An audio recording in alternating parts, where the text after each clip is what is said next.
संविधान ये कहता है 5वीं अनुसूची के तहत आरक्षण अलग से दिया जाना चाहिए।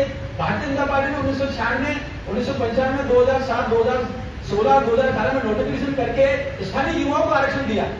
और अब जब कोटे में कोटा के माध्यम से यहाँ के दक्षिण राजस्थान के जो भील है, यहाँ के जो जनजाति समाज के लोग हैं, उनको आरक्षण मिलने का एक स्वर्णिम अवसर है कि राजस्थान में मीणा जो है वो सारा आरक्षण खींच के ले जाते हैं, ऐसा आप सभी जानते हैं। तो इसमें जब समाधान की बात है तो राजकुमार रोध कोटे में कोटा का विरोध करते हुए नजर आया। ट्विटर पर इनका सारा डिटेल है, आप देख सकते हैं। और ये इसलिए करते हैं कि इनका जो सलाहकार, इनका जो राष्ट्रीय प्रवक्ता है वो सवाई माधोपुर का मीणा है। तो कुल मिला के ये अनुसूचित क्षेत्र के विरोध में काम करने वाले जितने भी लोग हैं उनके साथ मिलकर काम करते हैं। डॉक्टर जितेंद्र मीणा इनका राष्ट्रीय प्रवक्ता है।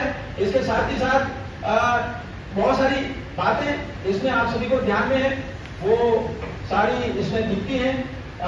कई बार बहनों को गाली देते हुए नजर आ गए, जो बहनें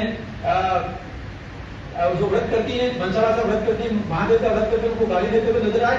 और कई बार ये अलगाव को लेकर लगातार बात करते हुए नजर आए। यहाँ तक कि इन्होंने जब राजकुमार रोध ने सदन में लोकसभा में जब शपथ ली तो भी अलगाव का नारा लगाया था। मुझे लगता है कि ये पूरा एक षड्यंत्र है जिसमें विस्तृत जांच होनी चाहिए और लॉ एंड ऑर्डर को लेकर जो काम करते हैं वो एजेंसी को थोड़ा डिटेल करना चाहिए। माननीय मुख्यमंत्री जी के स्तर पर भी हम इस विषय को ले जाएंगे कि कागज डूबी का जो कांड है उसकी फाइल खुले, एनआईए विस्तृत जांच करे कि गर्भ से इनके पास पैसा आता है और ये बांग्लादेश बनाने की जो बात करते हैं उसमें क्यों करते हैं।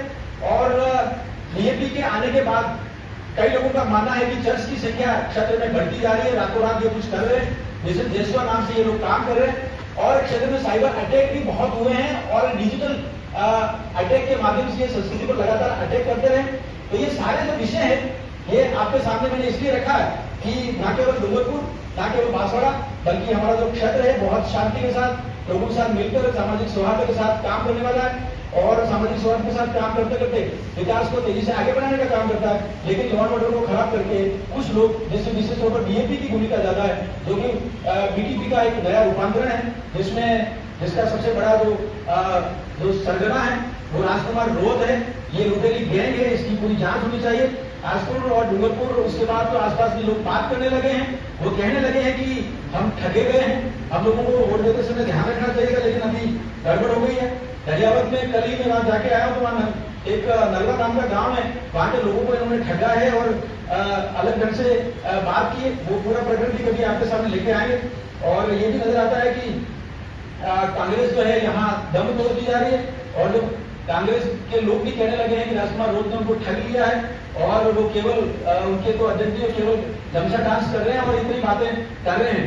और आखिरी जो मैं आपके सामने रख रहा हूँ वो ये है कि ये जो बीजेपी के लोग हैं ये लगातार बीजेपी, आरएसएस, वनवासी कल्याण आश्रम और विकास के जितने काम है और संस्कृति जितने प्रतिमान है उनको गाली देने वाला काम करते हैं। और जब कभी भी कोई विकास की बात तेजी से मेवाड़ वागड़ को हम बांग्लादेश बना देंगे। बांग्लादेश में वहां के कट्टरपंथी तत्वों ने वहां की जो राष्ट्रपति है उनको देश के बाहर और वो सारी चीजें सत्ता पलट किया था, तब ये एक घोषणा करता है कि हम मेवाड़ वागड़ को बांग्लादेश बना देंगे। तो बांग्लादेश तो मुस्लिम कंट्री है, तो क्या आप मेवाड़ वागड़ को कट्टरपंथी तत्वों के हवाले करना चाहते हैं? ये प्रश्न जो है हम सभी को पूछना चाहिए। और ये ऐसा जानकारी भी आया कि इनके सारे जो झंडा बरदार हैं वे कट्टरपंथी तत्व, रेडिकल इस्लाम के तत्व हैं। और कुछ लोगों की चर्चा है, समझ के आप लोगों को और ज्यादा डिटेल इसकी बात करनी चाहिए, खोजना चाहिए कि जब 84 का उपचुनाव हुआ था, 84 के उपचुनाव में ये हारते हारते बचे हैं, उस दौरान कई लोगों का अनुभव है कि गर्भ की तरफ से हवाला से के पास पैसे आते हैं, उसकी भी चर्चा होनी चाहिए। क्योंकि ये पूरे क्षेत्र को बांग्लादेश बनाने की जो बात करते हैं तो रेडिकल इस्लाम के जो षड्यंत्र है और जिन्होंने पहलगांव में भी घटना की है और हिंदू धर्म को पूछ कर जो है गोली मारी है और सिंदूर उजाड़ा है, मुझे लगता है इनके कार कहीं ने वहां तक दिखते हैं। कई बार ये आदिवासी को जो आरक्षण के अंदर आरक्षण कोटे में कोटा की बात जब सुप्रीम कोर्ट ने कही, भारत सरकार ने इसमें चर्चा तो सुनी हुई, लेकिन उससे पहले सुप्रीम कोर्ट के खिलाफ ये खड़े हुए। इन्होंने कहा कि हम भीड़ों को अलग आरक्षण नहीं होने देंगे। विगत पंचायत राज के उपचुनाव में देखने को मिला, आसपुर में वहाँ जब बीजेपी तो जीती लेकिन बीएपी को वहाँ केवल 12 वोट मिले। मोटा गांव जो आज़ादी के बाद कभी भी भाजपा के पास नहीं थी, वो सीट भाजपा को आई है। मुझे लगता है कि भाजपा का ये जो विजय रथ है तेजी से आगे बढ़ रहा है। लेकिन ऐसे में कुछ लोग जो नकारात्मक राजनीति करते हैं और व्यक्तिवादी सोच को लेकर चलते हैं, संविधान को साइड में रहकर चलते हैं। उनमें से बीएपी एक है जो झूठ, फरेब, चर्च का एजेंडा, पादरी वेरियर एल्विन का एजेंडा, जो लोग 15 अगस्त 1947 को देश छोड़कर चले गए अंग्रेज, उनका एजेंडा फैलाते हैं। कई बार मानगढ़ धाम पर जाकर वो माता बहनों से आग्रह करते हैं कि सिंदूर नहीं भरना है, ना मंगलसूत्र पहनना है, इस तरह की बातें करते हैं। मुझे लगता है ये सारा का सारा जो ईसाइयत का एजेंडा है ये लेकर बीएपी चल रही है। और बीएपी के 20 से 25 लोग हैं, केवल इतने ही हैं। आमजन जानता है कि ये झूठ है, फरेब है। कुछ लोग उसमें फंस गए हैं, बहुत एक तरह से लूटा हुआ महसूस कर रहे हैं, ठगा सा महसूस कर रहे हैं। चाहे डोंगरपुर बांसवाड़ा के संसद क्षेत्र में रहने वाले हो, चाहे दरियावद आसपुर के क्षेत्र में रहने वाले हो। और ये भी ध्यान में आता है कि बीएपी एक लुटेरी गैंग के रूप में आगे आई है।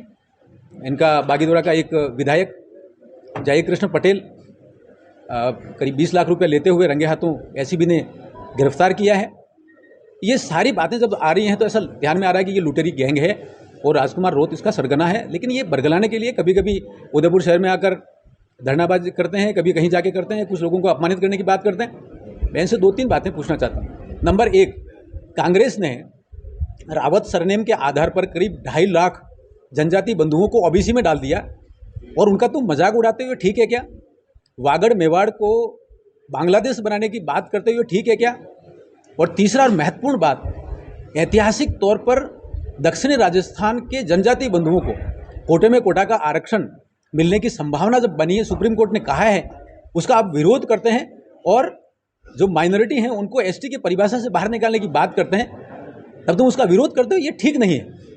आदिवासियों के अधिकारों के लेकर आदिवासी समाज जागरूक है, जनजातियों को अपनी संस्कृति पर गर्व है और अपने नायकों पर गर्व है, उसको लेकर चल रहे हैं, सामाजिक समरसता के साथ सबके साथ रहते हैं। मुझे लगता है ये बहुत महत्वपूर्ण बिंदु है। लेकिन जिस प्रकार से बीएपी युवाओं विरोधी, महिला विरोधी, संस्कृति विरोधी, विकास विरोधी एजेंडा चला रही है, ये ठीक नहीं है। ऐसा मैं सभी से आग्रह करता हूँ, विशेष तौर पर समाज जो जागरूक रहे। ये एक लुटेरी गैंग है और धर्मांतरण का एक रचना चला रही है, ये ठीक नहीं है। हिंदू समाज को, सनातन समाज को, आदिदेव महादेव को मानने वालों को जब गालियाँ देते हैं तो ये ठीक नहीं है। उनको जब उचित स्थान पर जवाब देना चाहिए और जिम्मेदार बनना चाहिए कि जब सबका साथ, सबका विकास, सबका विश्वास, सबका प्रयास का दौर चल रहा है, देखिए हम समाज को सत्य रख रहे हैं, वो भ्रम फैला रहे हैं, बरगला रहे हैं, ये बात ठीक है, सोशल मीडिया के माध्यम से कर रहे हैं। ये सारी उनकी रचना जो है ये चर्च प्रेरित है और रेडिकल इस्लाम के तत्वों को लेकर है। और इनका जन्म ही नरेंद्र भाई मोदी जी, हिंदू सम्राट, भारत के नायक, सनातन के प्रतीक, प्रभु श्री राम के मंदिर बनने के बाद गए इनके सारे रचनाएं। तो ये प्रतिक्रियात्मक तत्व हैं, बहुत जल्दी खत्म होंगे। जब हम सत्य रखते हैं तो ये गाली गलौज करते हैं, अपमानित करने की बात करते हैं। लेकिन समाज जान चुका है कि ये इनका एजेंडा जो है पूरी तरह से नकारात्मक है और खोखला है। समाज का जो अस्मिता के प्रतीक हैं, पूजा पाठ है और नाम है, दैनिक जीवन है, वो पूरी तरह से आदिदेव महादेव की जो व्यवस्था है उसको प्रेरित है। गौरी इसका सबसे बड़ा माध्यम है, सबसे बड़ा है, जिसमें आदिदेव महादेव को केंद्र में रखकर, आदिशक्ति महाकाली को केंद्र में रखकर जनजाति समाज रमता है, वो सभी जानते हैं। थोड़ा आगे चले जाएं तो आपने भगोरिया पर्व देखा होगा, वो भी सारा है। और जनजाति समाज के आराध्य जो है प्रभु श्री आदिदेव हैं, तो ये सभी जानते हैं। लेकिन ये भ्रम का एजेंडा लेकर आए, मुझे लगता है ये बहुत कपूर की तरह उड़ जाएगा। ऐसा नहीं है। मैं आपको कह रहा हूँ कि बनकोड़ा का जब उपचुनाव हुआ तो बीएपी को केवल 12 वोट मिले। मोटा गांव ऐतिहासिक तौर पर बीजेपी जीती है। हम नगर पालिका सलुम्बर जीते हैं और सेमारी जीते हैं।